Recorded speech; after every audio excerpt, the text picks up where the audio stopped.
Okay, so getting started on the Allied Commander, starting with USF Urban Assault.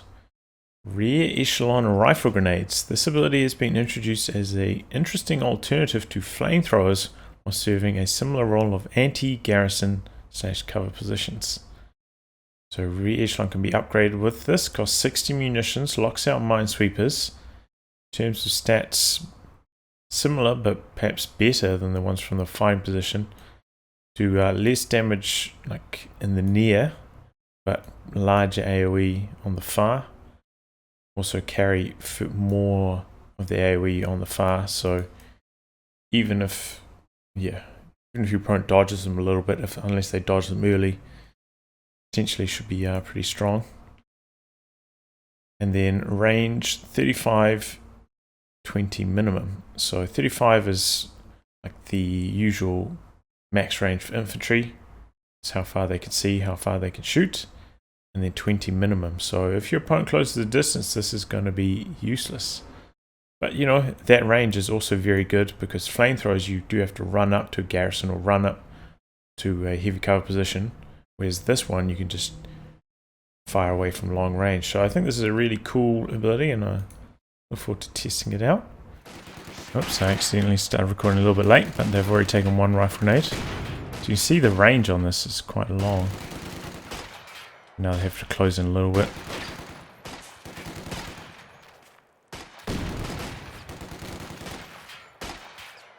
In position behind heavy cover here.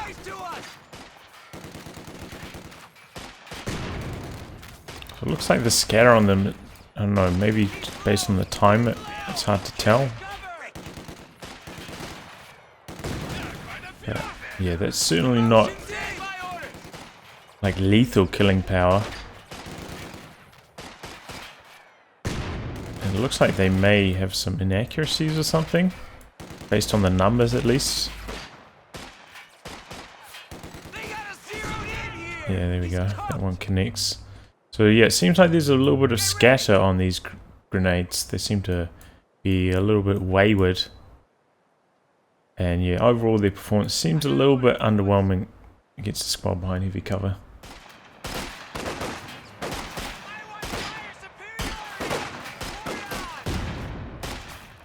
So there's a performance against a building. Don't know if the echelon grenades are any different. But regularly grenades do full damage against units inside buildings, but they still only do half to units behind heavy cover. So definitely this should be stronger against buildings than heavy cover. And against a tightly clustered squad, and if the grenade is close, should do some good damage. But yeah, there does seem to be a bit of scatter. On to Dozer Blades. M4 Sherman tanks can now be deployed with Dozer Blades, same as Mechanized Company, or upgraded rather. So Dozer Blades give you a health bonus, I think it's plus 80 health, so it means you take 5 shots to kill from most tanks. But it does give you a movement speed debuff. I think this is I never really found them that useful in the Mechanized Commander, honestly. I generally like having like the full movement speed on my Shermans, but it's a cool ability, but maybe needs something else. Off-map smoke. So this is the same as the smoke in heavy cavalry. It's getting a cost reduction from 50 to 40. Though I believe this is going to be changed. Ranges. Reinforce cost from 33 to 32, so very small reinforcement cost change there, and cost also going down from 400 to 350, so you know, similar to obers and whatnot now. Most of the other elite infantry in the game getting cost decrease. And then finally we have the Calliope, far AoE damage from 0.15 to 0.25. So that means, you know, if you get caught on the very edge of the rocket's AoE, it'll still be doing 25% of its full damage. In that case, it would be 80. It'll still be doing 20 damage. two things that are caught right on the edge of a rocket. And the cost is also going down, a big decrease in fuel cost. So this is now more comparable to like a walking Stuka maybe in terms of fuel cost rather than being really expensive.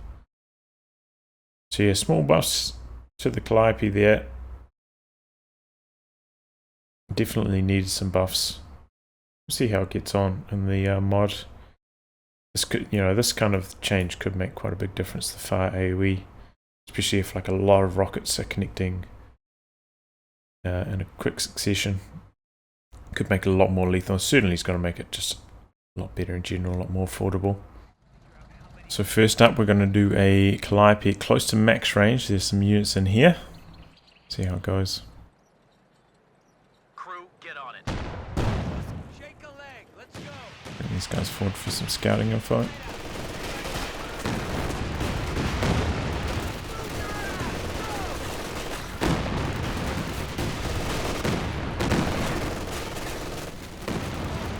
Rocket's still coming in at the same pace. Still looks to be worse than the Katyusha. So now we're going to go for like a close to min range kind of barrage. It's about as close as you would get. Let's get it done, boys.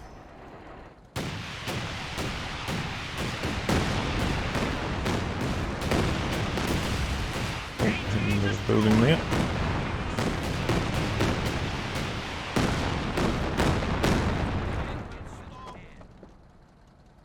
Okay, so the scatter's quite tight. Got a wipe. Still seems worse than the Katyusha though. British Lend-Lease Assault.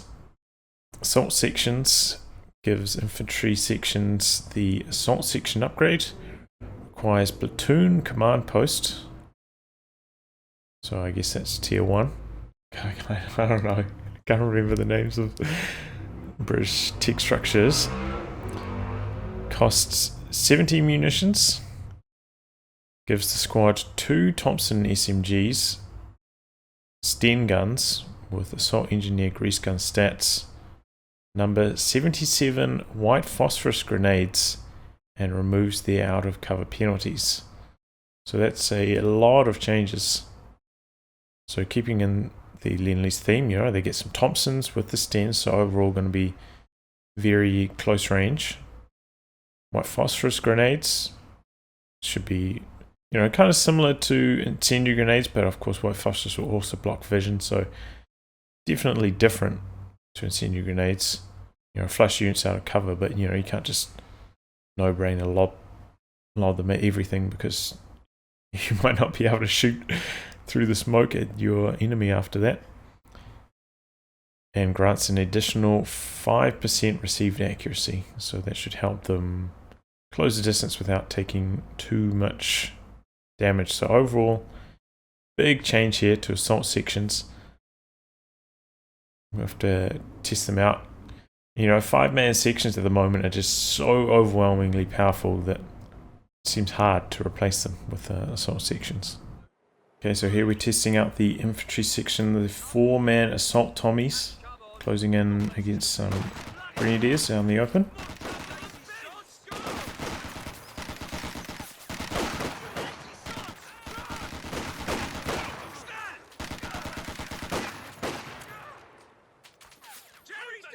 So pretty handy win there for the section. Yep. It looks like maybe their Thompsons are not showing up, or you can't hear them either, so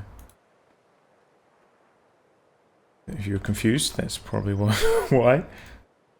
So now we're going forwards. Same test against the LMG Grenadier squad.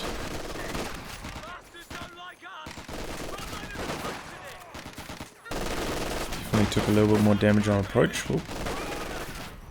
I'm going to reload. Thompson going to work in close. So still a pretty handy victory here for the section. They definitely bled close to a decent amount more on approach, but in close they still do a lot of damage overall. They lose about 1 more model of health charging against a LMG Grenadier squad. So now a 4-man section charging into Panzer Grenadiers. I imagine you'll want to be charging in against Panzer Grenadiers. They tend to have slightly better mid-range than most other SMGs. Overall, you probably avoid this kind of engagement, but we'll see how it goes.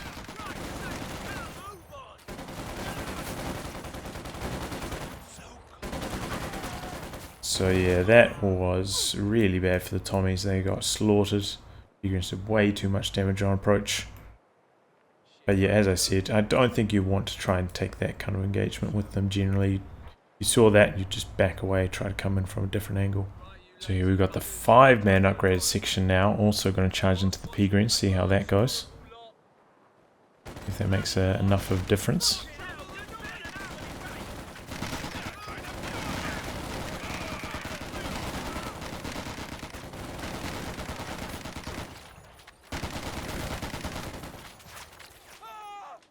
Yeah, that made a huge difference. I think I got much better RNG that time as well, like did more damage on approach, but also just extra amount of durability. They keep their DPS high for longer, end up overwhelming the Peagrams there.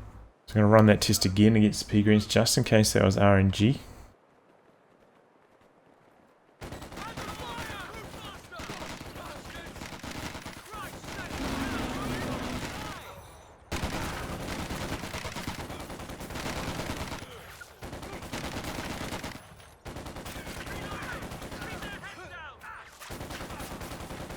So a little bit less convincing this time on the win, but still a win to the 5-man sections over the Peagrams. So that is actually some very impressive performance for the 5-man upgraded assault sections.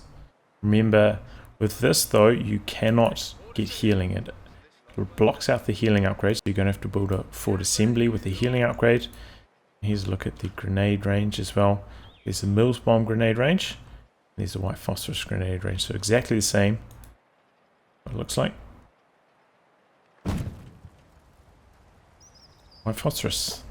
So there you go, that is the performance of the assault section. So the 81mm mortar team requires 1 command point, costs 240 manpower, same mortar as the USF 81mm mortar. So continuing with the Lend-Lease theme here. Brits are getting access to the US Forces mortar, which is a pretty reasonable performance. A lot of people really want mobile mortars and Brits, so this is another commander that can give you that option, same as tactical support from the last one, but that one came with a general drop, which you then had to crew. This is just going to be a straight mortar team. So it's nice, you know, staying on theme. M3 half-track allows M3 half-tracks to be built from the platoon command post. Requires AEC or both was unlocked. Same half-track as USF M3. So I've seen the USF M3 get a little bit more use as of late with the Twisted Tootsie kind of clown car strategies, jumbo clown car. So that does kind of open up the strategy with Brits now. You know, maybe you're going to chuck some Piets inside and turbo boost around, but still seems like a bit of a niche option, honestly. A lot of people were calling to add the M5 here instead, the quad, which I think is a reasonable choice. Could be a good option. Smoke raid operation, identical to Commando Regiment. So this is, I really like smoke raid. It's one of the coolest abilities for Brits, just massive amounts of smoke and just you can do all sorts of great assaults during it. But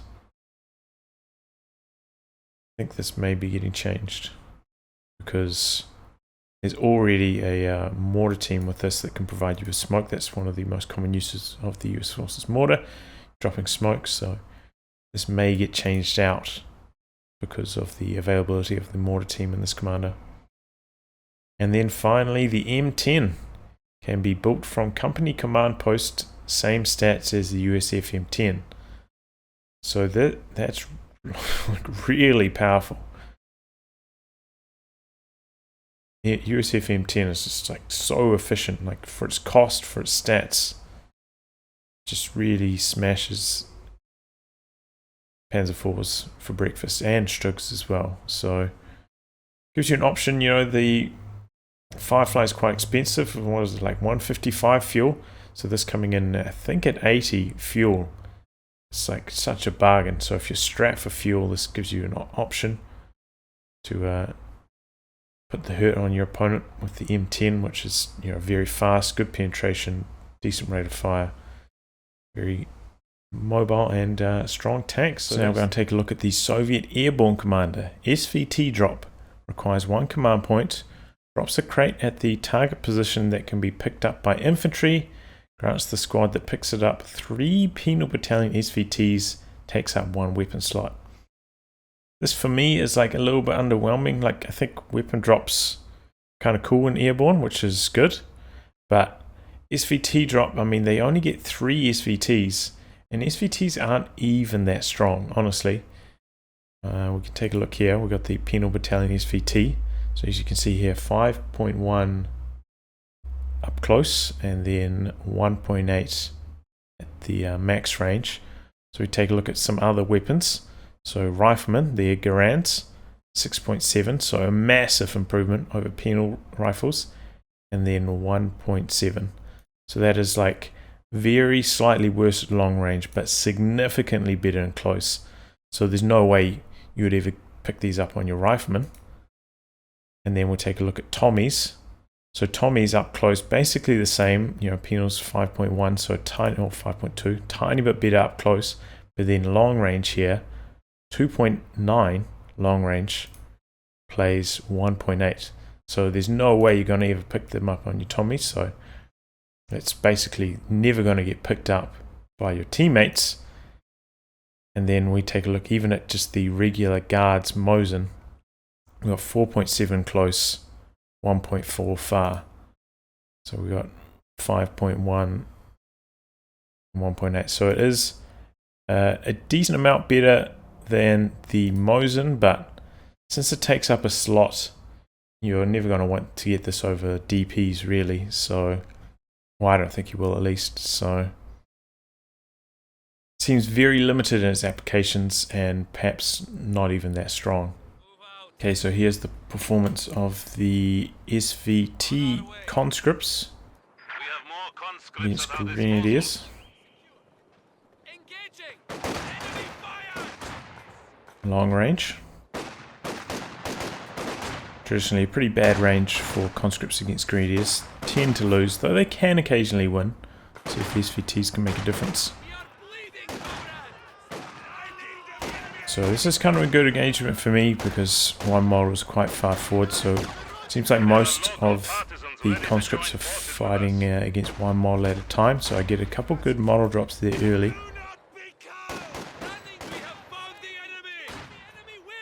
Now it sounds like I've got 3 SVTs firing, so that should be helping me maintain my DPS as con models drop.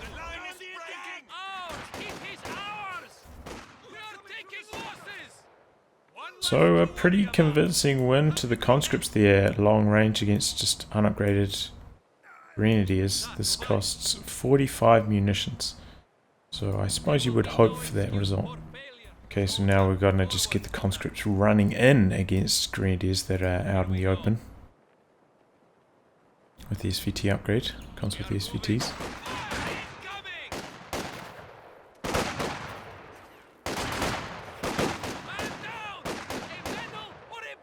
A little bit of lag there.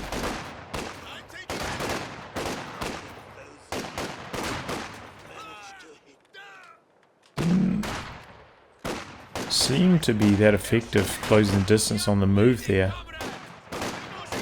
Overall, seems to be a pretty similar result. I feel like this engagement did, you know, the last one was very good in terms of mold drops for the conscripts. This one didn't seem to be quite as smooth, but overall, maybe you're best just using these guys long range against unupgraded Grenadiers. Now we're going to do SVT conscripts versus LMG Greens long range. We saw SVT cons pretty good against Greens before. Long range.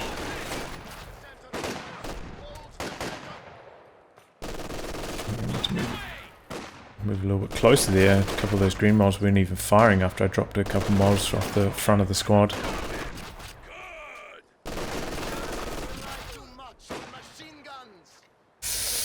Well, that is not looking too good. LMG making a huge difference. LMG Grenadiers just completely dominating the SVT conscripts long range. Okay, so now we're going to get conscripts with the SVTs oorahing in against LMG Grenadiers, if that makes a difference. LMG is not very good in close range performance.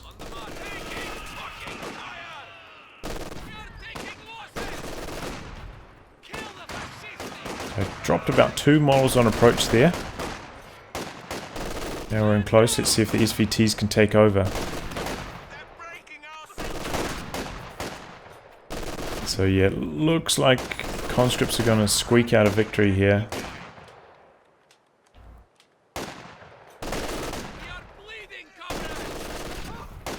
Oh, maybe not. LMG fighting back? No, there we go. So SVT cons squeak out a victory against LMG Grenadiers when they use Ura. Long range, they just get dominated. So yeah, this costs 45 munitions. So moving on to Airborne Guards, cost 360 manpower, equipped with SVTs. So as we saw earlier, they are better than the regular Guard Mosins. Can be equipped with 3 DP-28s for 100 munitions. So DP-28s are easily like the worst LMG in the game, but with 3 of them and the SVTs, that should bring the squad up. I believe the overall power level of the squad is going to be similar to paratroopers with M1919s. So still worse than Obers in a straight head-to-head fight, but I believe that's the overall power level. Have access to Ura, smoke grenades, and To the Last Man. So To the Last Man stolen from Penals. Ura is obviously very strong smoke grenades, or whatever. But I think maybe their veteran ability is going to change. So if you guys have got some good ideas for the Airborne Guards veteran abilities, write in the comments below. In Guards rifles against LMG Green's long range. These are the Para Guards with no DP upgrade. Against Grenadiers long range.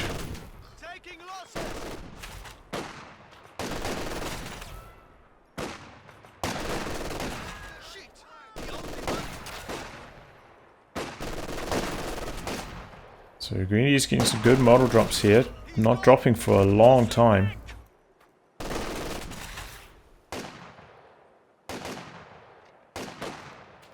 Low health, under half health, still 4 models, but only 2 models are shooting at the moment.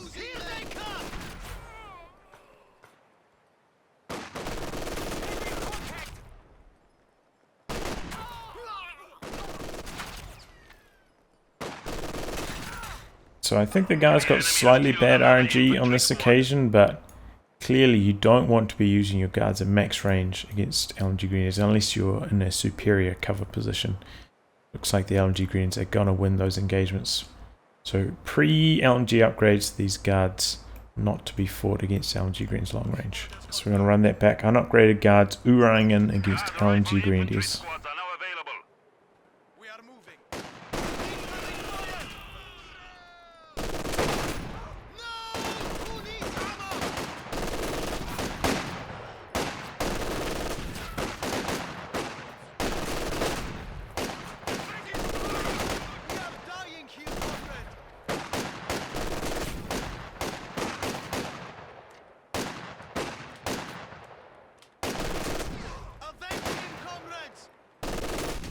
But okay, so overall, not a hugely advantageous engagement for the guards there. Very close fight after oorahing in. Okay, so now we're going to test the upgraded guards, the upgraded Paris guards. They've got 3 DPs against LMG Grenadiers. Generally, by the time you get these guards, you might expect Grenadiers maybe to be Vet 2, but it's a bit hard to do that in this mod.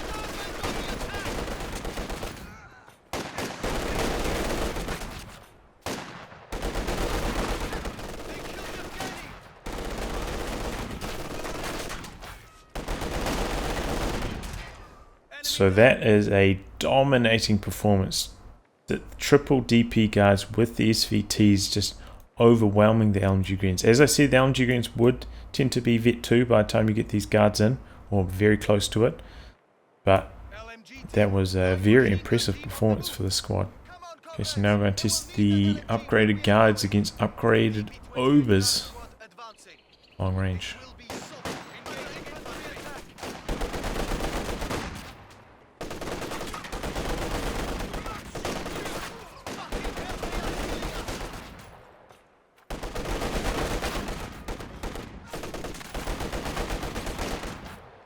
Oh, very impressive win for the guards. Seems like they might be a little bit too strong. Seems like the burst, they can basically just burst down one model at a time and results in the squads dying very, very quickly facing against them. Round 2. DP-28 guard squad advancing. Guards vs Obers long range. Moving to cap. LMG team moving out. Enemy infantry. Money.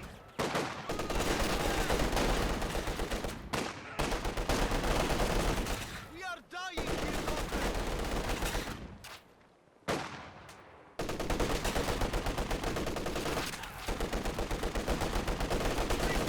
He's gone. Okay, so this time the Obers are taking over. So this time the Obers win.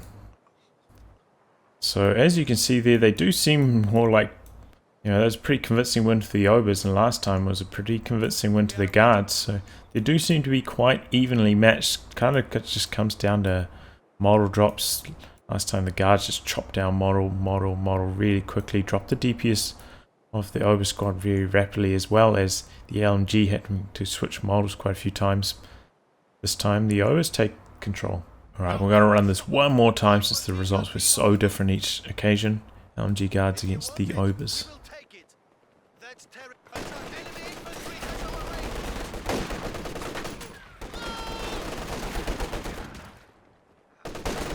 Guards having a little bit of a disadvantage there, having to close the distance after they drop that first model. But yeah, the Obers taking over again. Similar to the second run. So there we go. Best of 3. Obers come out best 2 out of 3, and by similar margin both those occasions. Airborne Rally Point. Available at 2 command points. Costs 100 manpower and 15 fuel. Can detect enemies in a range of 60 around it. So similar to beacons that Pathfinders can build, I'm guessing. Can reinforce units in friendly territory. Can request a medical airdrop at the target position for 20 munitions. When the mechanized armor company is deployed, can act as a forward reinforcement point. So that's tier 4. Once you've got tier 4 unlocked, you can use it as a forward retreat point and has 320 health. So that's one thing that's been missing from the Eastern Front armies, forward retreat points. So here we have access to one in this commander. Once you get tier 4 up, you can get it airborne rally point. So that's pretty cool overall. Should be quite fun. Pretty cheap to use as well, even if you just want to use it as kind of like a command bunker is used for us there, just for reinforcement and whatnot. Good stuff. Yeah, I think this is really cool ability. So guys, we're going to take a look at the airborne rally points here. Both guards, airborne guards and the engineers can build it, and you don't actually have to build it in friendly territory here, as you can see. Looks like you can even build it in your opponent's base, the ultimate disrespect. Time to work, comrades. Just keep an eye out here, see what the build time is like. Seems to take a decent chunk of time. Maybe once it's up we'll be able to see the radius in which you can detect troops. Maybe we'll have an indicator for that.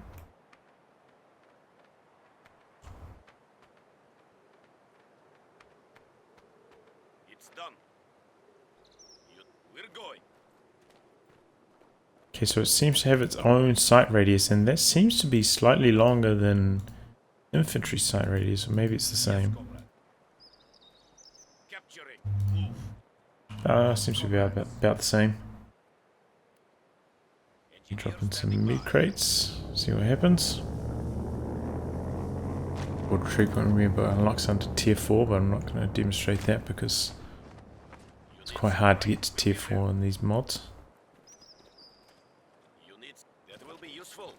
Okay, looks like it might give a defensive buff as well, maybe the same as the one from Luftwaffe supply for us there, which does give a pretty decent combat buff. Dishka Paradrop. Paradrop costs 125 manpower and 50 munitions, so drops in the weapon, not going to be crude. Dishka changes penetration from 4.53 1.5 to 765, similar to the USF 50 cal, so it's a big penetration buff to it. Should be more effective at shooting light vehicles and maybe even light tanks, especially when the AP ammo is equipped. And then arc from 30 to 38, so it's getting a slightly wider arc. This guy already felt was quite strong, so with a wider arc and extra penetration, this should be really, really good. And then finally, IL-2 Rocket Strafe requires 10 command points, 100 munitions, barrages the area with P-47 rockets.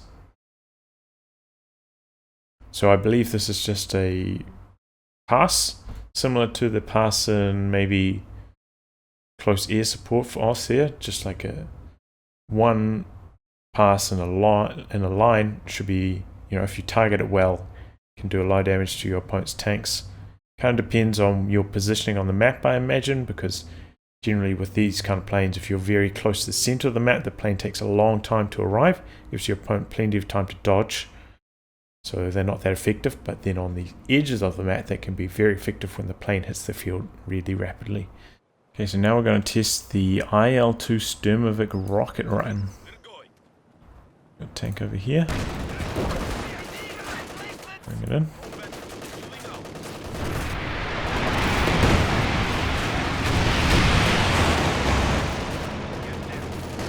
So about quarter damage to the P4 there. Seems like it may depend on the rocket scatter. Like how they scatter. It's like maybe only one set of rockets really hit the P4 directly, as you can see from the craters on the ground. But overall, not that impressive right there. It didn't seem to be too strong against a medium tank at least. So now we're going to test the performance of these rockets against infantry. See how it goes there.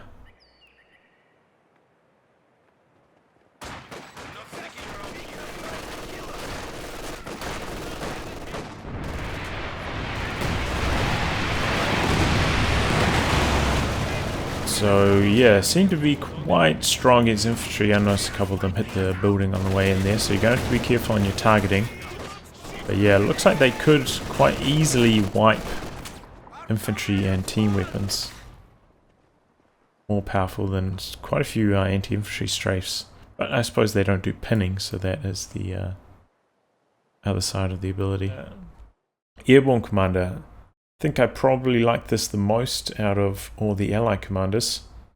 Especially the Airborne Rally Point, I'm pretty hyped about that. The Airborne Guards. Dishka should also be nice. SVT drop, not too keen on, but the R2 Rocket Strafe sounds good too. So here you go, guys, that is a look at the Allied commanders. A special thank you goes out to my Patreon backers and donators that help make videos like this possible.